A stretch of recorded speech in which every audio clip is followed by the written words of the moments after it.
दिग्दर्शक विजय कलमकर आणि लेखक अभिजित आमले यांचा कुर्ला टू वेंगुर्ला ह्या आवर्जून बघावा अशा स्लाइस ऑफ लाईफ मराठी चित्रपटाचा विषय हा युनिव्हर्सल आहे।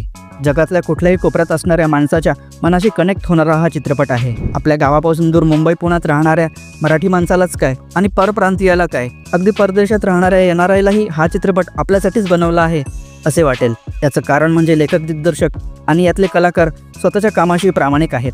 माणूस स्वतःशी प्रामाणिक असला की सर्व गोष्टी आपोआप जुळून येतात। माझ्यासाठी या चित्रपटाचे रॉकस्टार आहेत ते म्हणजे संगीतकार अक्षय खोत आणि गीतकार चंचल काळे। खरे तर हा चित्रपट एक म्युझिकल रोमॅन्टिक कॉमेडी म्हणून प्रमोट करायला हवा होता। बॅकग्राऊंड म्युझिक टॉप क्लास आहे। मध्यंतरा अगोदरच्या त्या कपड्याच्या दुकानातील सीनला पार्श्वसंगीताने आणि वीणा जामकर यांच्या पॉवरफुल अभिनयाने वेगळ्या उंचीवर नेले आहे। बऱ्याच चित्रपटात अशा प्रकारचा सीन आपण बघितलेला आहे, पण तरीही हा सीन मनाला भिडतो। सीन सिंपल लिहिलेला आहे, पण त्याचं एक्झिक्युशन अगदी अचूक झालं आहे। हा एक असा दुर्मिळ चित्रपट आहे ज्यात जवळपास सर्वच गोष्टी जमून आल्यात। तरीही 4 दिवसात फक्त 26 लाख रुपये कमवल्या चित्रपटाने। जर वेळ मिळाला तर नक्की बघा हा चित्रपट, तोही सिनेमागृहातच। मध्यंतरा अगोदर तो दिलखुलासपणे हसवेल आणि मध्यंतरानंतर विचार करायला भाग पाडेल। मोजून आम्ही 12 ते 15 लोक होतो सिनेमागृहात, तरीही सर्व अगदी मनापासून हसत होतो आणि हसण्याचा आवाजही सिनेमागृहात दुमदुमत होता। कमी प्रेक्षकातही हा चित्रपट तुम्हाला हसायला भाग पाडतो, म्हणजे विचार करा की चित्रपटात कॉमेडी किती चांगली आहे।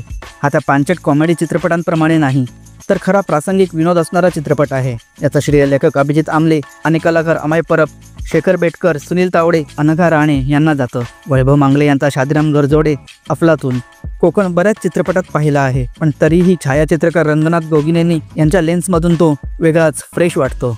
आणि शेवटी प्रल्हाद कुडतरकर आणि सायंकित कामत यांची मनाची घालमेल, पिचल आणि आनंदाचा स्वार्थत्याग तुमच्याही मनाला भिडेल।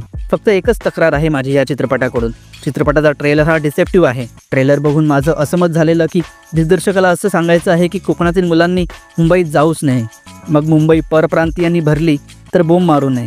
पण चित्रपट हा या विषयाच्याही पलीकडचा आहे। कदाचित हा चित्रपट बघून परप्रांतीयही मुंबई सोडून निघून जातील।